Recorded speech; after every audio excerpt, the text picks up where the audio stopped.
Assalamualaikum warahmatullahi wabarakatuh.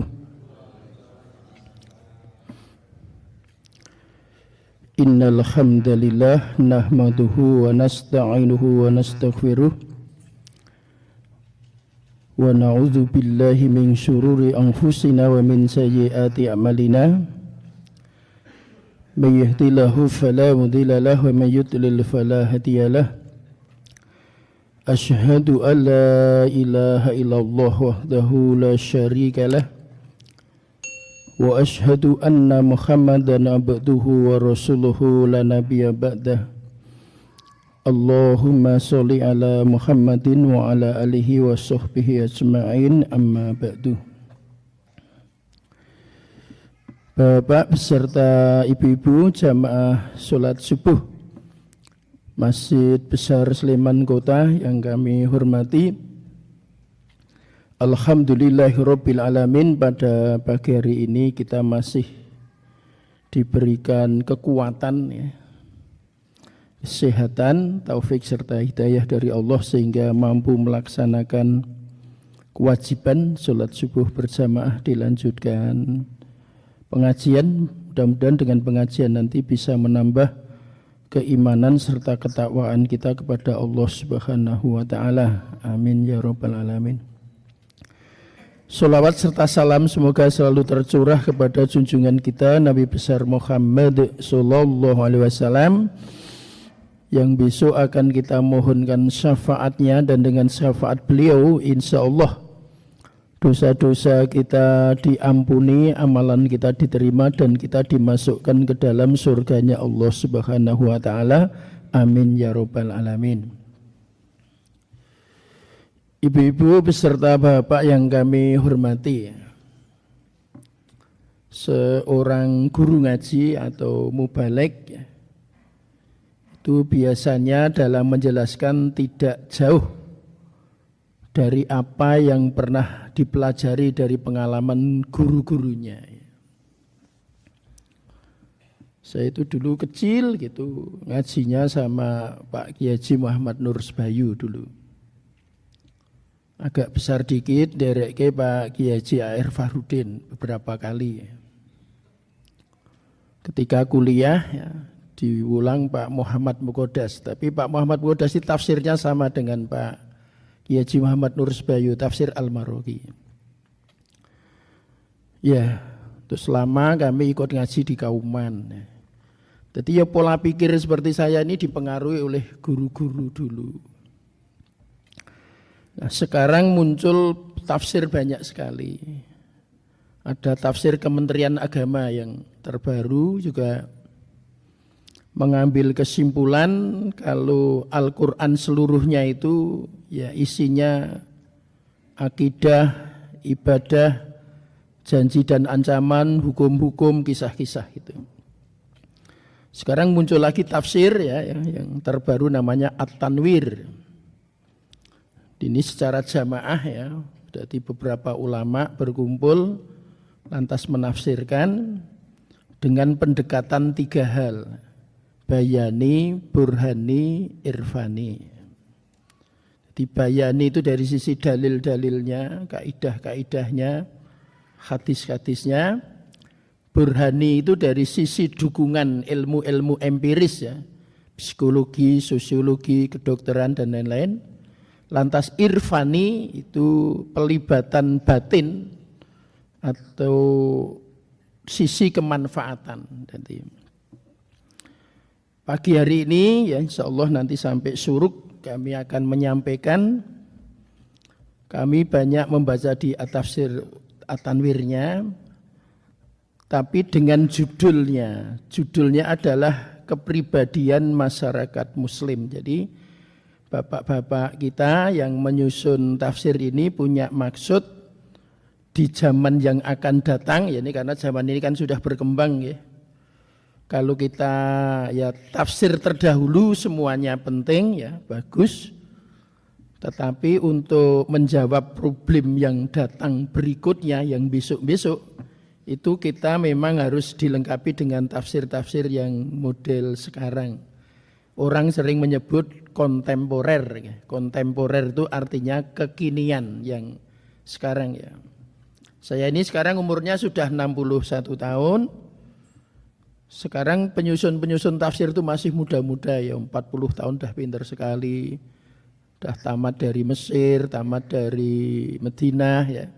Pulang menyusun tafsir bagus-bagus ya. Kita baca, kita lengkapi ya. Dibiasakan kita kalau membaca tafsir itu satu dengan yang lain itu saling melengkapi, bukan untuk dipertentangkan tapi untuk saling dilengkapi. Nah, di tafsir At-Tanwir itu disebutkan kepribadian masyarakat Islam. Jadi bagaimana membentuk sebuah masyarakat yang punya kepribadian Islam ya. Itu diawali dengan kata-kata saya kulus sufaha. Jadi dulu ya ada orang yang berpikiran kerdil. Nah, di tafsir itu disebut berjiwa bodoh ya.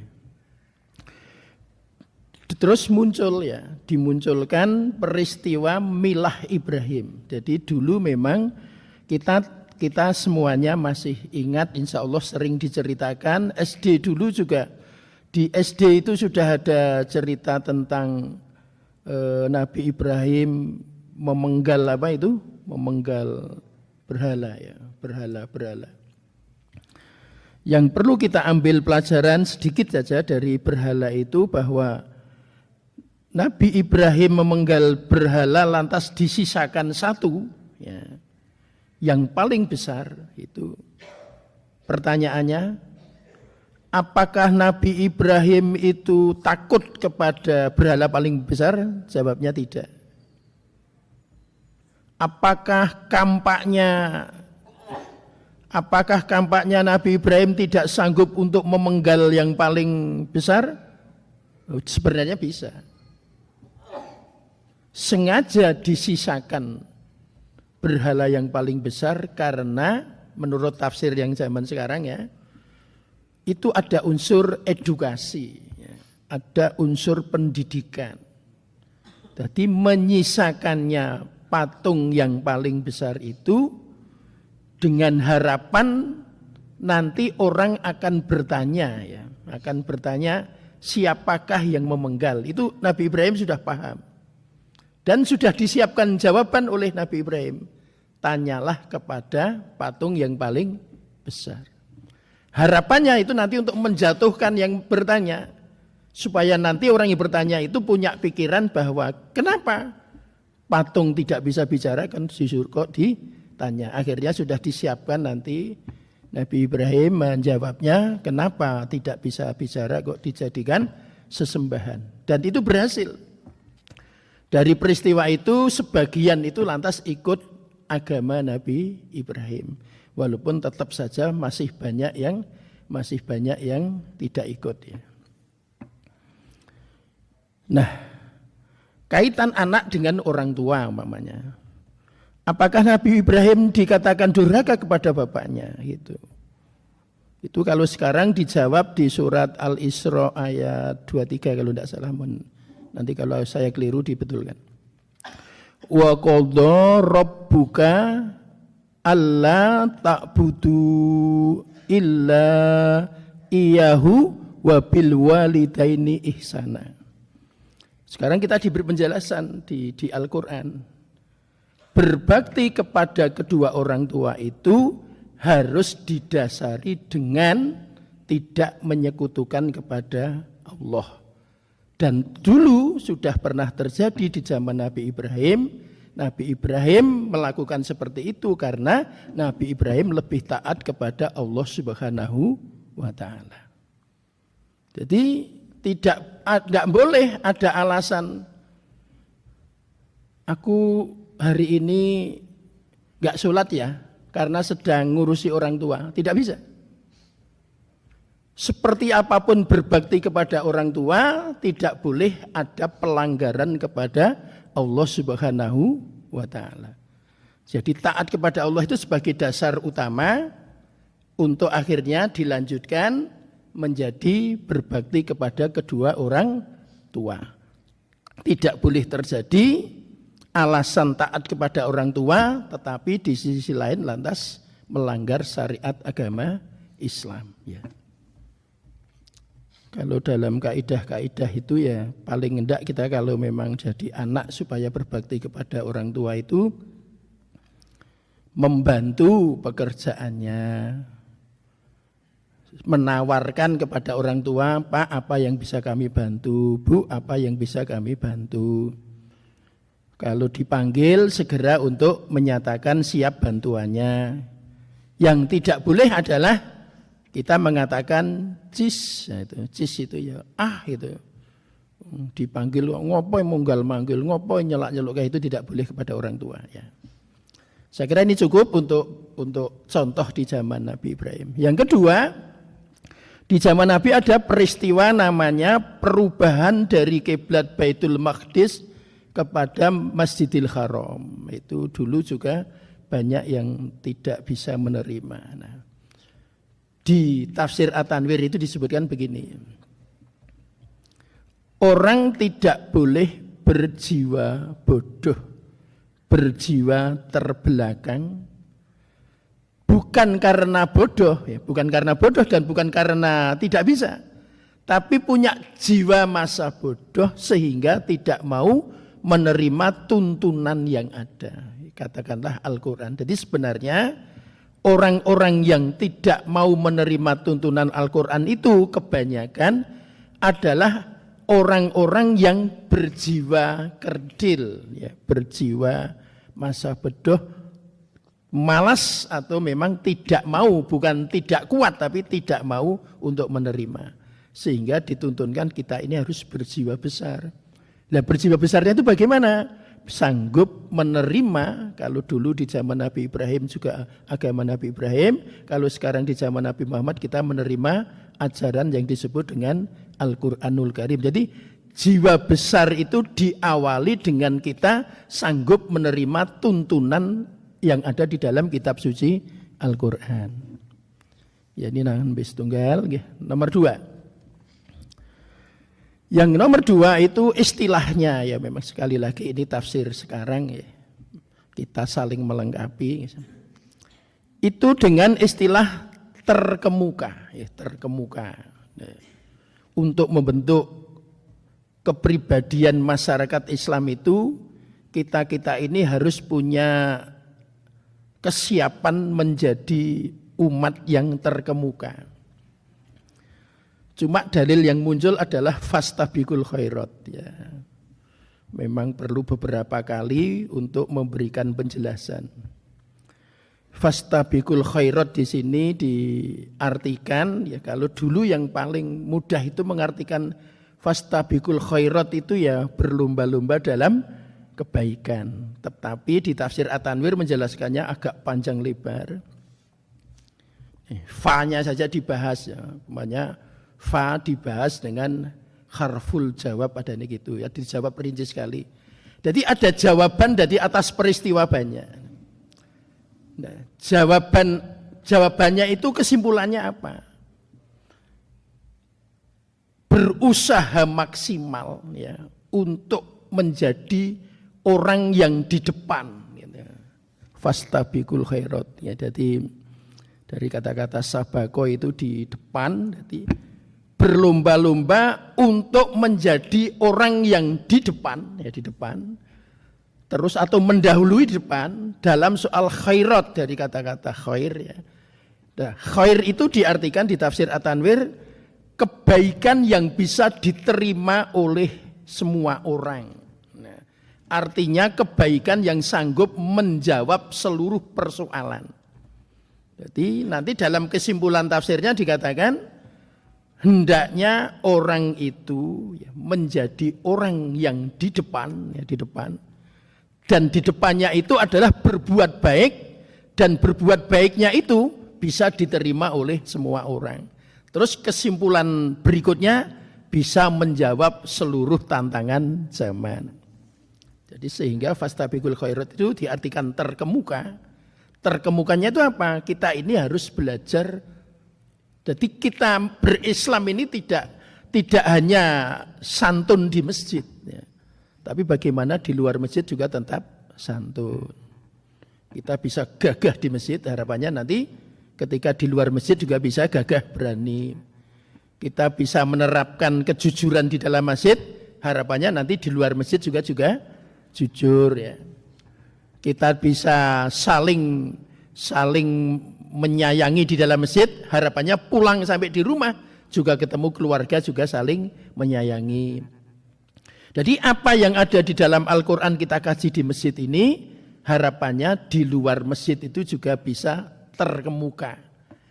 Kita bisa berada di depan dan kita sanggup untuk berlomba-lomba dalam kebaikan. Artinya apa? Kalau orang lain bisa, hendaknya kita juga menjadi bisa. Nah, maka dari itu ulama-ulama di At-Tanwir ini, ya kalau orang lain bisa bikin sekolah, ya kita bikin sekolah. Kalau orang lain bisa bikin rumah sakit, ya kita harus bisa bikin rumah sakit. Nah, itu seluruhnya dalam rangka untuk berlomba-lomba ke dalam kebaikan. Itu arti dari fastabiqul khairat. Ya, tentu saja bisa lebih diperdalam lagi. Lantas yang ketiga itu pencerah, ya, karena memang bapak-bapak atau ulama-ulama yang ada di At-Tanwir ini, ya seluruhnya adalah menjadi sebuah kelompok untuk mencerahkan. Ini diambil dari itu pendekatan tafsirnya. Memang pendekatan tafsirnya itu bayani, saya ulangi lagi, bayani, burhani, irfani. Pengambilan dalilnya, jadi dalilnya, Qur'annya, sunnahnya, pendapat ulamanya ini bayani. Kalau sudah melibatkan teori-teori empiris seperti psikologi itu namanya burhani. Terus nanti masih ada tugas satu lagi. Bisa membuat umat Islam ini hatinya itu senang. Senang dalam arti mendapatkan pencerahan, gembira untuk melaksanakan syariat agama Islam. Itu terus langkah-langkahnya seperti apa sehingga kelihatan membawa kemanfaatan kepada orang lain. Nah, ketika umpamanya seperti saya menyampaikan Al-Quran, lantas orang lain menjadi paham, setelah paham merasa ada manfaatnya dan hatinya itu tergembirakan, tercerahkan, itu yang disebut dengan irfani. Maka ini menamakan pencerah. Nah, pencerah di sini dikandung maksud Al-Qur'anul Karim, firman Allah yang seluruhnya benar, ya. Ini semua ulama sepakat, tidak ada yang berbeda pendapat bahwa Al-Qur'anul Karim itu seluruhnya benar, ya, seluruhnya benar. Tingkat kebenarannya namanya mutlak, ya. Mutlak atau sering disebut dengan absolut, tidak mungkin ada yang salah. Kemarin saya mendengarkan YouTube-nya Pak Profesor Dr. Yunahar Ilyas, ya. Ya, di beberapa hal itu. Saya masih ingat dulu Prof. Yunahar itu mengatakan begini. Jangan pernah boleh orang mengatakan Allah hanya melanggar satu ayat. Kan ayatnya banyak. Mongsok melanggar satu saja tidak boleh. Itu tidak boleh. Dulu dalam ceramahnya Prof. Yunahar di lantai 2 Mu'alimin Yogyakarta mengatakan begini. Ingatlah orang-orang yang tidak senang kepada Islam. Ingatlah orang-orang yang ingin merusak Islam. Dia tidak mungkin akan merusak Al-Quran secara keseluruhan, secara tiba-tiba seluruhnya akan dirusak, tidak. Tapi orang yang tidak senang terhadap Islam itu akan mulai, ya, memberikan tampilan-tampilan mulai dari 1 ayat, 2 ayat gitu. Jadi nanti kalau umat Islam itu sudah ada yang mengatakan Allah menglanggar seayat, kan ayat liyane sehukeh. Nanti lama-lama ya Allah mengerong ayat gitu.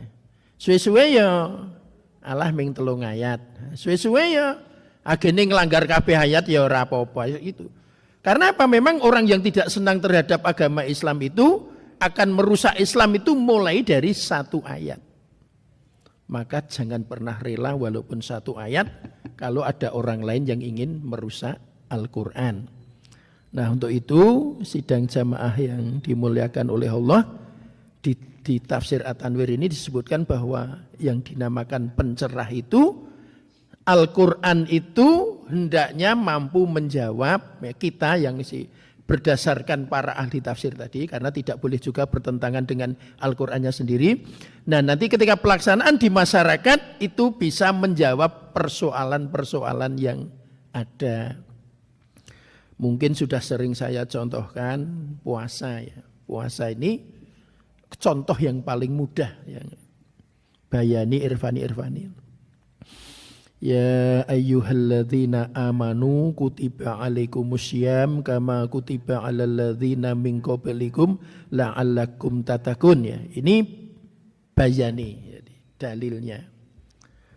Sumu tasihu ini dalilnya. Berpuasalah kalian maka kalian akan sehat. Ini bayani. Lah untuk burhani itu butuh orang ahli. Siapa yang bisa menjelaskan bahwa puasa itu menjadi sehat? Ya. Perlu bantuan ahli, ya dokter ahli. Ya. Akhirnya dokter mengadakan penelitian. Maka di tafsir At-Tanwir itu juga melibatkan dokter-dokter. Maka dokternya mengadakan penelitian di struktur tubuh ini.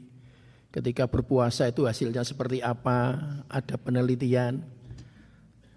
Ternyata ditemukan ya, bahwa orang yang melaksanakan puasa itu setelah 1 bulan dicek itu lemak-lemak jahatnya itu luruh ya. Lemak jahatnya luruh, hancur dan badannya menjadi semakin sehat. Nah, ketika seperti itu maka pendapat sumu tasihu berpuasalah kalian maka engkau akan sehat terjawab dengan burhani. Ya, burhani itu dari sisi keilmuan, dari ilmu-ilmu empiris. Nah, atas informasi ini orang menjadi senang melaksanakan puasa. Orang melaksanakan puasa merasa mendapatkan kemanfaatan. Nah, orang bisa menjelaskan tentang seperti itu, orang lain merasa ada manfaat, itu yang disebut dengan irfani. Nah, ini harapannya. Seluruh Al-Quran itu ketika dijelaskan itu orang lain bisa mendapatkan kemanfaatan, pencerahan. Yang keempat namanya bersih ya, mohon maaf ini. Bersih di sini memang pendekatannya adalah bahwa kita untuk membentuk masyarakat Muslim itu beragamanya juga bersih. Kehidupan bermasyarakatnya juga harus bersih. Pengambilan contoh di pemahaman agama itu, saya akan ambil contoh lagi yang dulu pernah disampaikan oleh Profesor Yunahar ya, jiplak dikit ya. Saya masih ingat ya, kami langsung dijelaskan dulu ketika Prof Yunahar menjelaskan tentang takhayul kurofat sama bid'ah. Kalau dulu kan TBC, takhayul bid'ah kurofat. Kalau Prof Yunahar betul, takhayul kurofat bid'ah dibalik. Takhayul kurofat baru bid'ah. Penjelasannya begini. Ya. Kalau ada orang punya anaknya berada di satu tempat, kebetulan fotonya di rumah di figura, nah figuranya ada kacanya, lantas ditempel di dinding, tapi bukan dinding tembok, dulu contohnya itu di tiang dari kayu gitu. Kok tiba-tiba fotonya jatuh, pecah kacanya.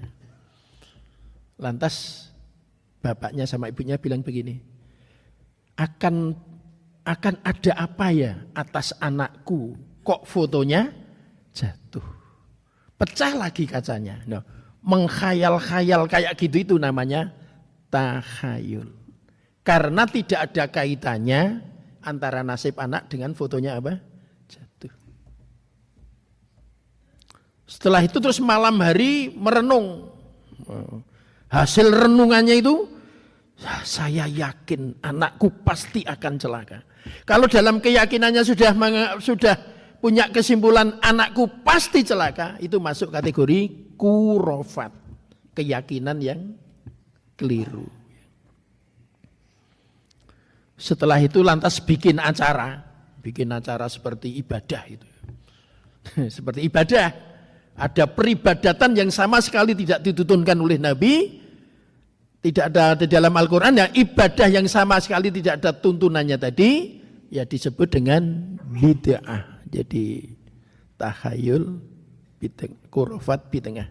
Nah yang dimaksud bersih itu adalah hendaknya kita beragama itu bersih dari minimal yang disebut dengan takhayul, khurafat dan bid'ah. Itu dalam kehidupan beragamanya. Dalam kehidupan bermasyarakat ya jujur, ya kalau suami ya jujur pada istri ya.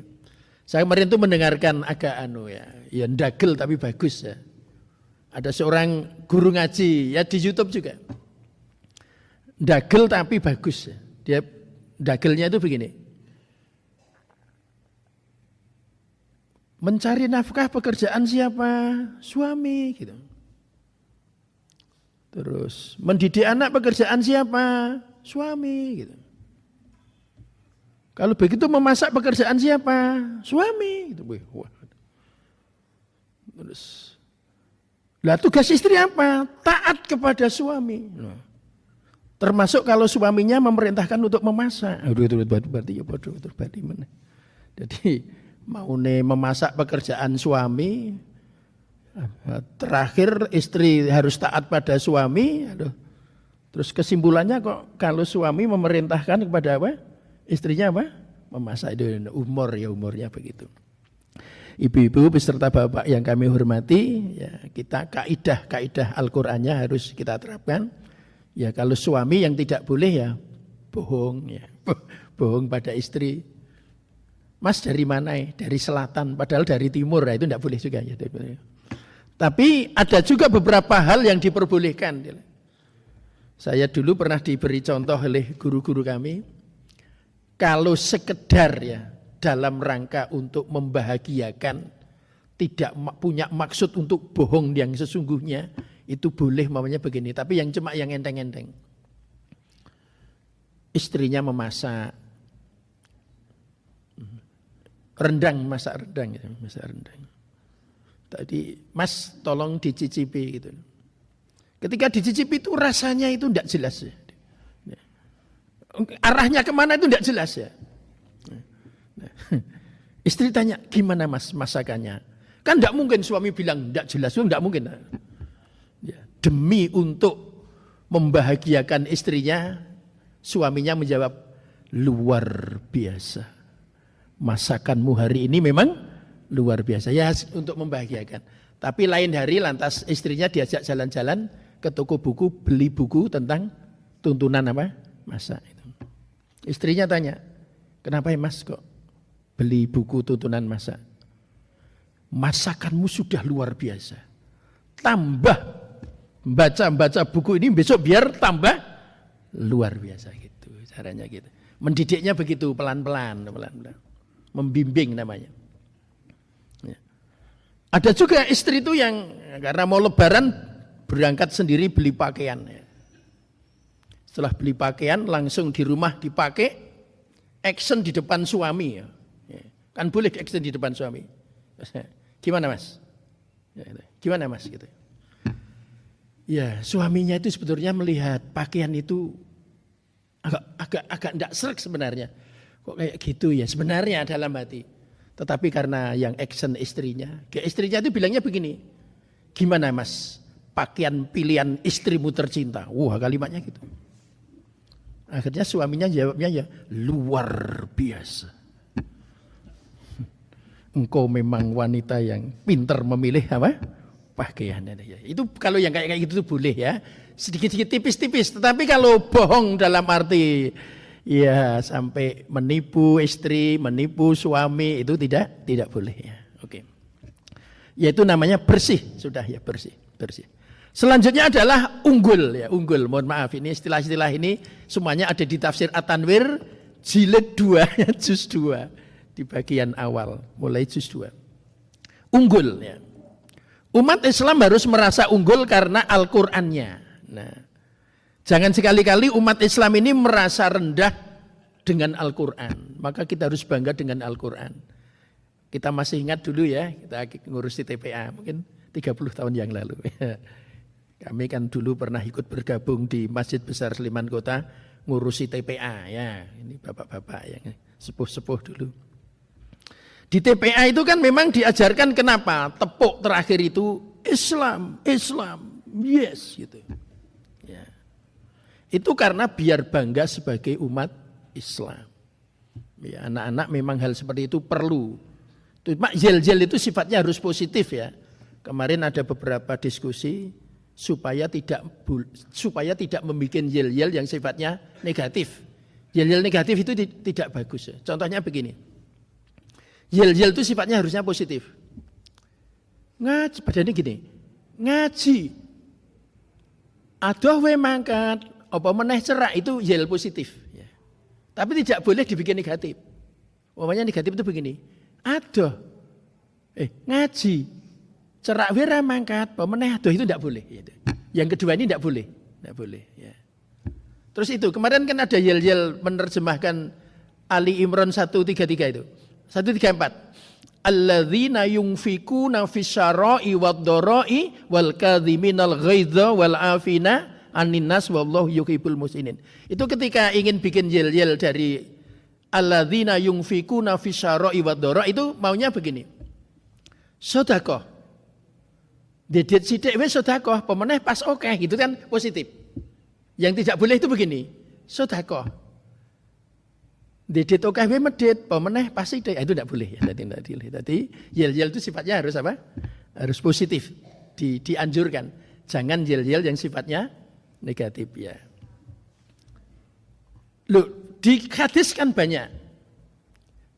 Nabi itu jangankan dengan keluarganya, tetangganya saja tidak pernah dimarahi, apalagi dengan keluarganya itu. Jangan dibalik. La yu'minu ahadukum hatta yuhibba li akhihi ma yuhibbu li nafsik ya, li nafsik. Tidak dianggap beriman seorang sehingga mau mencintai tetangganya sebagaimana mencintai dirinya sendiri. Tadi kalimat-kalimatnya itu positif, yel-yelnya. Karena nanti akan tertanam. Nah, jadi unggul itu yang dimaksud adalah kita harus punya keyakinan yang tinggi, bangga dengan Al-Quran. Karena umat Islam menjadi unggul itu karena Al-Quran. Termasuk kami pernah, mungkin dah 15 tahun yang lalu, saya bersama-sama teman-teman ke Bandung ya. Ada masjid baru, saya diberi majalah itu. Masih ingat. Ada pembahasan begini tentang Al-Quran. Bulan Ramadan itu menjadi istimewa karena Al-Quran, itu yang betul. Tidak boleh dikatakan istimewanya Al-Quran karena turun di bulan Ramadan, tidak boleh dibalik. Istimewanya bulan Ramadan karena Al-Quran. Jadi yang membuat istimewa itu Al-Qurannya. Tidak boleh bulannya yang mempengaruhi apa? Iya, itu pembahasan dulu. Maka kita ini harus menjadi generasi Quraniyun bukan Ramadaniyun. Nah, itu dulu majalah kami. Generasi Ramadaniyun ki mangke yang benar generasi Quraniyun. Artinya Quran menjadi pedoman di mana-mana. Pedoman dimanapun kita berada, Quran itu menjadi pedoman. Itu yang unggul ya, unggul. Yang berikutnya adalah berkearifan tinggi. Itu yang diambil kata-kata hikmah, kata-kata hikmah. Tapi kata-kata hikmah di sini, Bapak Ibu, kami membaca beberapa literatur tentang istilah hikmah, termasuk itu ud'u ila sabili rabbika bil hikmah wal mau'izatil hasanah wajadilhum billati hiya ahsan. Jadi kata-kata hikmah ini diartikan sebagai sebuah pemahaman keadaan di mana orang itu ketika menerapkan sesuatu harus dengan tegas, benar dan tepat. Tafsir terakhir ya. benar, tegas, tepat. Ya, itu hikmah. Yang tidak boleh adalah untuk alasan mengambil hikmah tetapi melaksanakan kegiatan yang sengaja tidak benar. Jadi sengaja tidak benar diambil hikmahnya itu tidak boleh. Mohon maaf saya ambil contoh tapi yang contohnya agak mudah diterima tetapi mungkin orang tek mutu. Ada seorang suami itu ngeplak istri nih. Mulai ngeplak seru Pak, sirah plek. Ngopo Mas ngeplak? Waduh kebacut. Ya dijumuk hikmahnya ya. Hikmahnya apa? Ben tumone do mati. Yo ora bener blas. Kuwi golek contoh sing ora bener blas. Ya, kita tidak boleh itu. Jadi mengambil hikmah kok dari kesengajaan melakukan perbuatan yang tidak sesuai dengan syariat tidak boleh. Jadi hikmah itu harus diusahakan betul, tepat, benar dan tegas. Ya. Sesuatu yang telah terjadi atas kehendak Allah boleh diambil hikmahnya, Maka dari itu hikmah itu tidak boleh diniatkan untuk melanggar syariat agama Islam.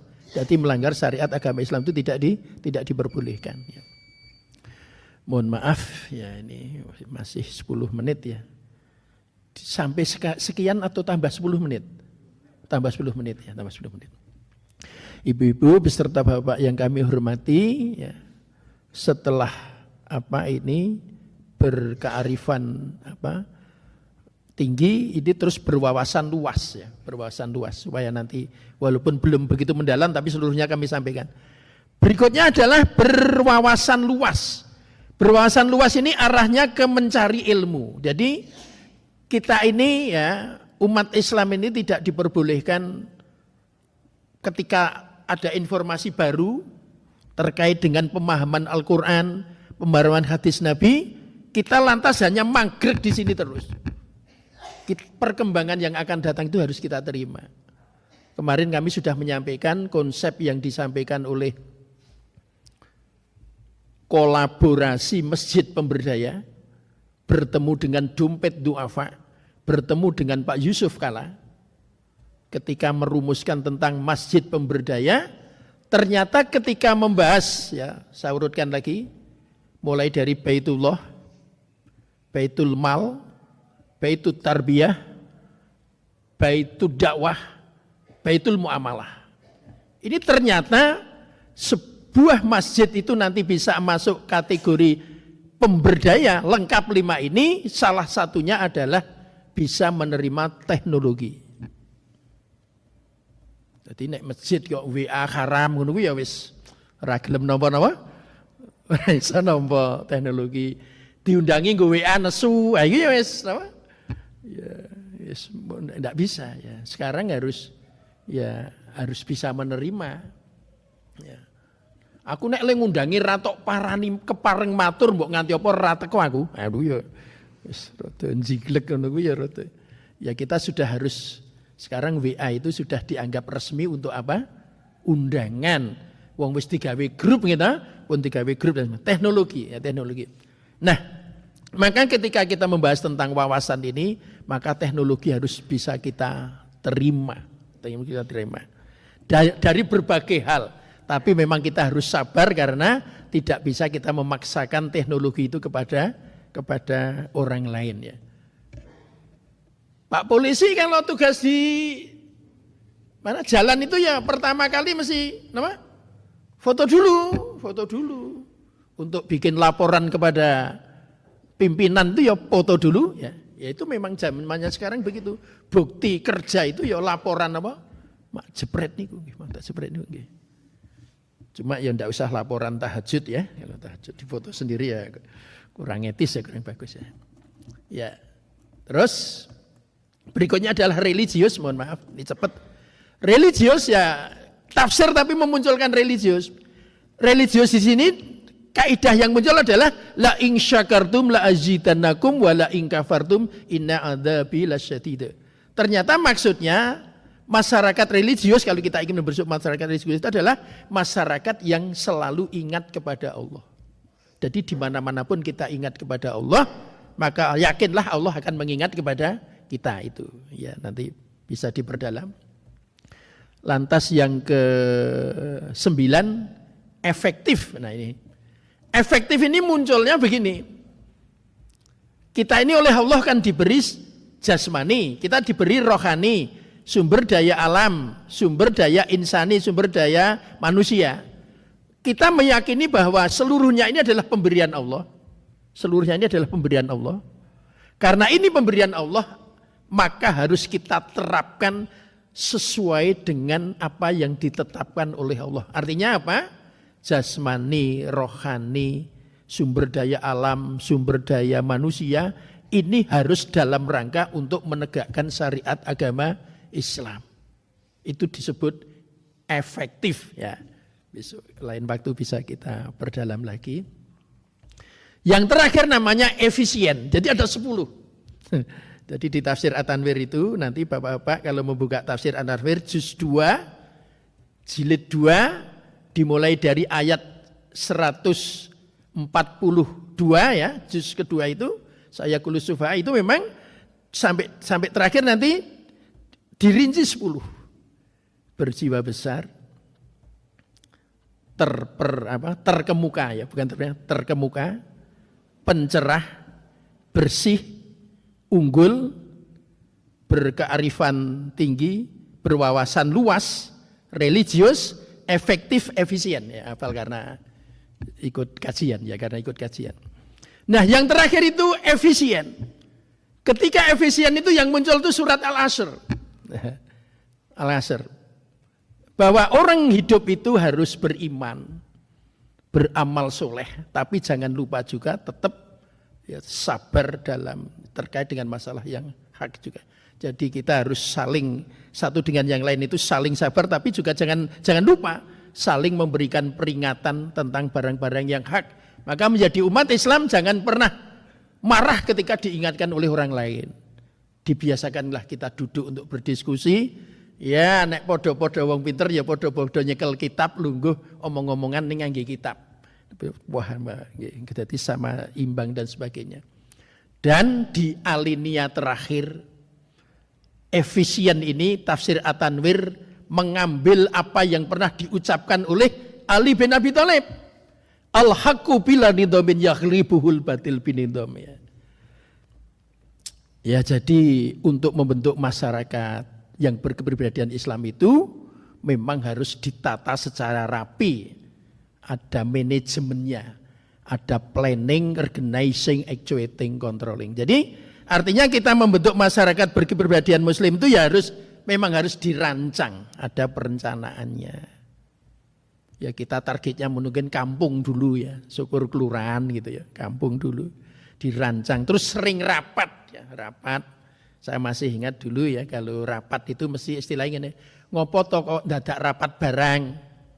Itu jawabnya mengsak kalimat. Ketemu bakal nemu. Jadi kita harus yakin kalau ketemu itu mesti dapat sesuatu. Dah pasti. Jadi ojo sok ngelokke ropat repet. Li didadekke pengurus iki salah satu gaweane pancen rapat. Iya. Le didadekke pengurus kuwi pancen salah satu tugasnya adalah rapat. Yang penting nek rapat dicatat. Mohon maaf ya saya sebut nama orang. Pak Djarnawi Hadikusumo. Kami dulu masih ketemu dengan Pak Djarnawi Hadikusumo. Bapak Rektor UMY yang kemarin. Itu selalu mengatakan duwite organisasi ki entek rapopo. Entek nggo rapat ki rapopo. Jadi duwite ki entek dienggo rapat ki rapopo. Sing penting lentek mergo rapat. Ojo rano rapat diten apa? Entek itu ndak boleh. Nek rano rapat kok ditentek itu ndak boleh ya ta. Dan nek ditentek mergo nggo rapat ndak apa-apa. Pak Djarnawi dulu. Iya. Jadi saya pernah ngetik kita bikin makalah bagian terakhir saya masih ingat. Jadi sekian lembar yang dijilid pakai folio itu kebetulan 2 alinea terakhir di lembar terakhir itu saya ngetik dulu selesai kemutan. Ngetik. Jadi organisasi ki kudu rapat. Tur nek rapat kudu dicatet. Ya, dicatet. Dan harus ada putusan. Nah, apa yang harus dilaksanakan? Putusan ini ku. Ojo nganti putusan ora dilakoni, sing dilakoni malah dudu putusan. Itu juga tidak boleh ya. Rapat. Yakin ketemu bakal nemu. Lantas ketika ketemu itu rapat ada putusan. Nah, putusannya dilaksanakan. Kok ditentek nggo nglakoni putusan? Tidak apa-apa.